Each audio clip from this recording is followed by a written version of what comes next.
Worth it. Oh! Oh, party white. There we go. And stick around because we're just about to eat scrambled ackee. No, I'm joking.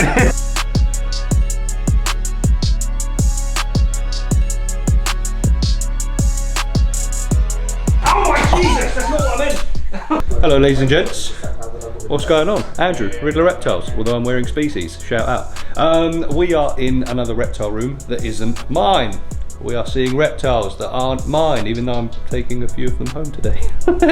Video on that to come soon. So, we are at Paul's house, Paul's monitors. We are going to have a little look and see who he's got, like a little update from last time, because things have changed since he was last here. I mean, since I was last here, for example. Oh yeah, I've never been. You've never been to this house. I've never been to this house. And I've been in this house for a year. Yeah, my bad. You haven't been invited because I don't like you. There is that as well. So,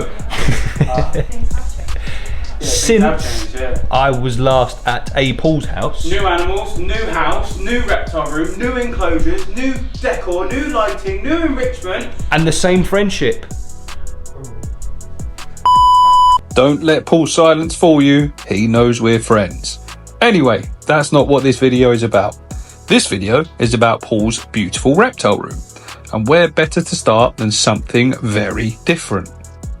These absolutely stunning toad-headed Agamas were out and about and happy to show us their beautiful colours and even let us witness some communication between them, which they do using their tails. Being a very communal species, communication is key when it comes to establishing a pecking order, especially when food is about. Not that it achieves anything, because it still became a bit of a free-for-all. In the wild, they will predominantly prey on beetles, but these little guys also love their flies. Whilst initially they made it look all too easy to catch their food, they then ended up showing that, actually, the brain cell was being shared amongst them.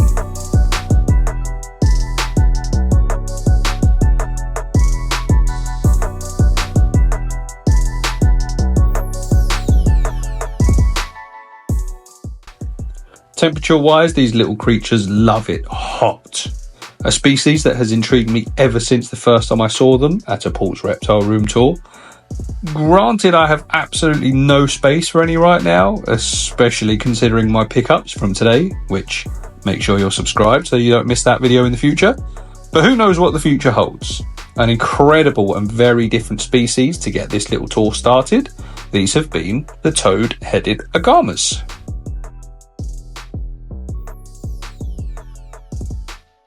Up next, whilst not actually Paul's reptile, this was actually a pickup for Ben from Reptile. We got to see a beautiful example of a Pygmy Molga monitor, Varanus gillani. Originating from northwestern and central Australia, these active little monitors are an incredible species to care for from what I've seen.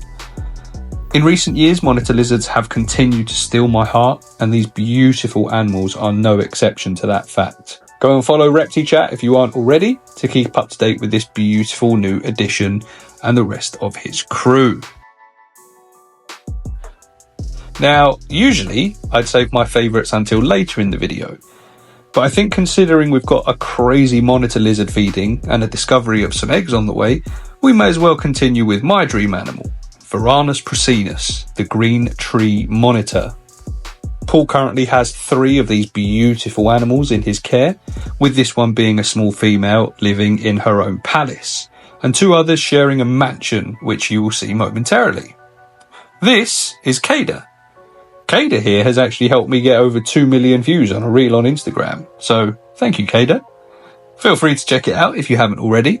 What a shameless self-plug that I will be absolutely grilled for. Don't hate the player, folks.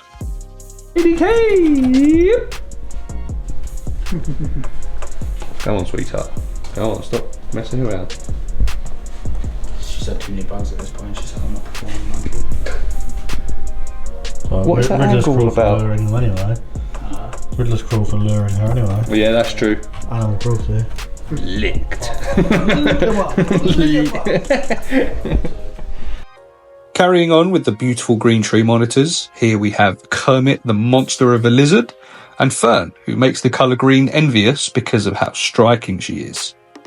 living together harmoniously in this big old 6x4 by 6 foot enclosure, complete with Habistat Rainmaker Pro for daily misting, shout out. They are living their best lives and are more than happy to be tongue fed. Kermit will even climb out for food, and you can really get up close and personal with this beautiful specimen. Of course, once again, I was able to feed these beautiful animals.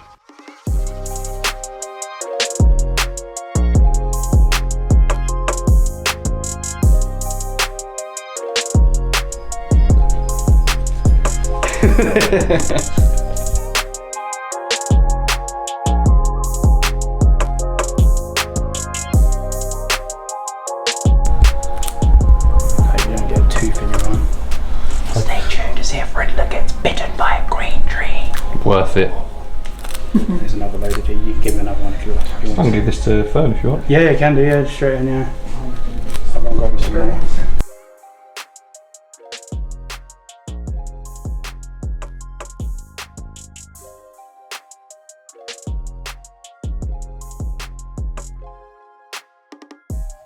Once the beauties were fed and happy, we went to have a look at the Ackies. At which point, Ben noticed something. Actually, she's looking really skinny. Like empty. Empty skinny. Yeah. Before any further investigation took place, I had to take out Big Mac, the legendary father of many beautiful Ackies, including my own. This is a super happy boy that takes handling in his stride, and you can see exactly why people love this species so much. And then, it was time to hunt. What are we doing, Riddler? We are hunting for Ackie eggs. And why are we hunting for Ackie eggs? Because we've just gone to check on Paul's Ackies, and the female is thin. She is Hollow. empty. Yeah. So that means we have to very, very carefully, because I'm scared. I've never done foot monitoring. I don't know how deep they go. No, I can feel the tunnel.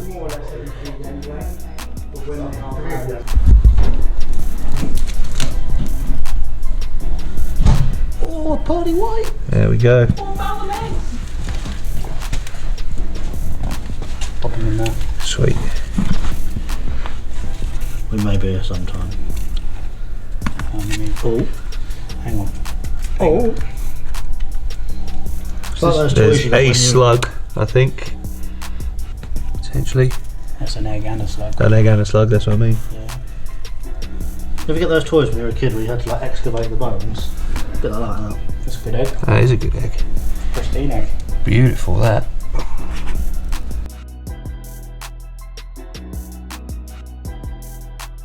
Is that on live? Yeah. What are we getting? 29, 28, Yeah. 27. So 27 to 28 degrees is kind of what we're looking for. I think there's not enough battery for the little laser, but yeah, you're looking about 29, 28. So she's laid a little hotter than normal, but that's why it's important to give parameters, because if you don't, they don't want to lay their eggs in somewhere that they know they're not going to make.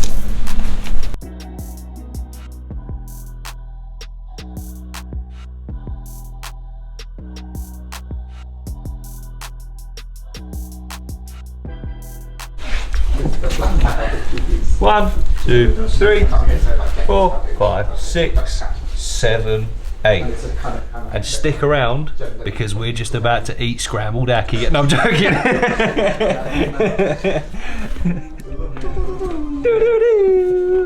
That. So I don't know what part of the video Ridley's going to put this in, or if he's even going to bother putting it in, but comes to my house, takes my nest box out, plays around with things. Anyway, comes to my house, plays around with the nest box, and look at this. Doesn't even tidy up after himself.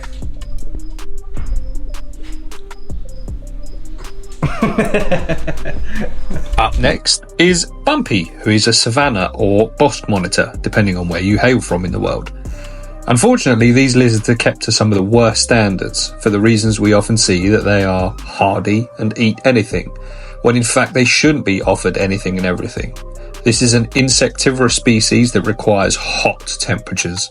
Too often you see them in enclosures that are too small when they should be kept in a minimum of 8 by 4 by 4 feet for a male or 7 by 3 by 3 for a female, with basking spots upwards of 60 degrees centigrade in order to be hitting those correct parameters.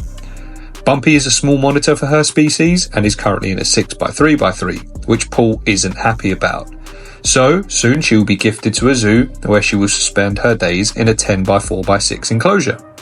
Too often we see fat, lazy Bosc monitors who are fed a rodent diet and not given him enough space to walk around. Bumpy alone will eat 50 to 100 locusts a week. So please, if this is a species you either have or would like in the future, please do as much research as possible before doing so.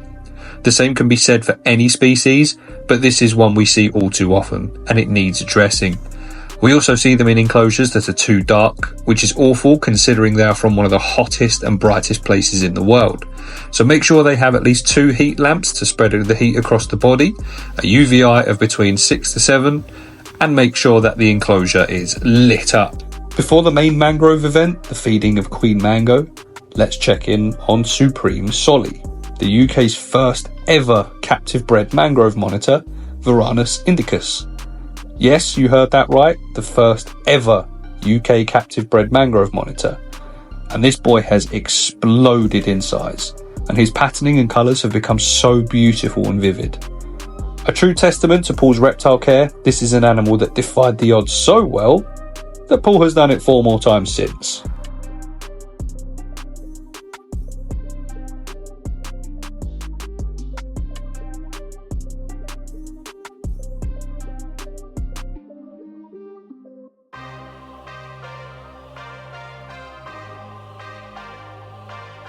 This very well hidden species is a Timor monitor, Varanus timorensis.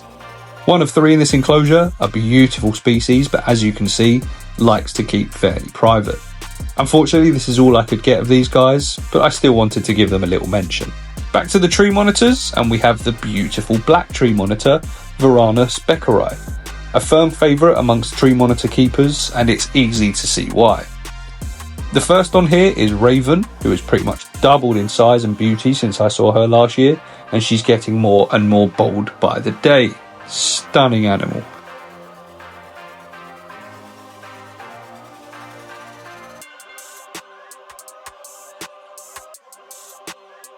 The newest addition is Raven's hopefully future boyfriend.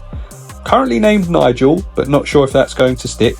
Feel free to comment your suggestions for a name, which Paul can read and potentially disregard. Other suggestions so far have been Rook, Reaper or Radagast. 10 points if you get that last reference. This beautiful boy is slowly acclimating to his new surroundings, and obviously and understandably not as bold as some of the others yet, was still happy to take a locust off of the tongs. Beautiful, stunning animals. Before the main and closing event, let's show some love to Dragon, the beautiful Beardy. I refuse to do a reptile room tour and not show off everyone I can, even if they are more commonly kept than most other species in this room. Does that mean they deserve less love? Absolutely not. Dragon was more than happy to show off his climbing skills in his 4x2x3 enclosure, which is soon to be a 6x2x3 enclosure once beautiful Bumpy is moved on and the Ackies get the 6x3x3. And yes, if you give Beardies the opportunity to climb, they will take it. This allegedly terrestrial species can be found out in the wild high up on fence posts, rock piles and tree stumps. So if you can go bigger than 2 foot high, please do so, because they will thank you for it. Here we go then, my friends, the main event. Feeding Mango, the mangrove monitor. Feeding time with this monitor is an absolute blast. Her speed, her intelligence, her determination, her agility, it strikes fear into even the tallest and most handsome reptile YouTubers around. We didn't have any of them around, so I did it instead. I'm going to go over there, and you're obviously going to be sole control of Mango. Right, okay. Ready? Yeah. No, wrong way. Wrong way, dickhead. Wrong way, dickhead. Oh my Jesus, that's not Wrong way, dickhead. Oh my Jesus, that's not what I meant. She'll come for anyone now that moves, so you be quick. Oh. You're a psycho. Yeah, Ragnar's a full monitor lizard. Honestly, mate. You've never seen anything Ridley, like get her that. come right close to the camera. How many more bits you got? 3. You can get a run around if you give more, but obviously because it's a laminate. Oh my Christ! Well, we're going to have to go for the last. A net monitor, so he doesn't have a clue that. Because I'm worried your mic's going to look tasty to her. One more, and that last one's to Get her to run up the big stick. Oh, Christ. And that, my friends, is that Reptile Room Tour at Paul's. Paul, thank you for having us, much appreciated. Please never come back. Okay, but anyway, this is going on the internet so we can enjoy it forever. Yay! Before we say goodbye, massive shout out to the patrons. Appreciate you, love you. If you want to join and help me that little bit more, the link will be in the description. Otherwise, please like, comment, share, subscribe, all of the good stuff, and we'll see you in the next one. Love you. Yeah, boy! Oh, peace out.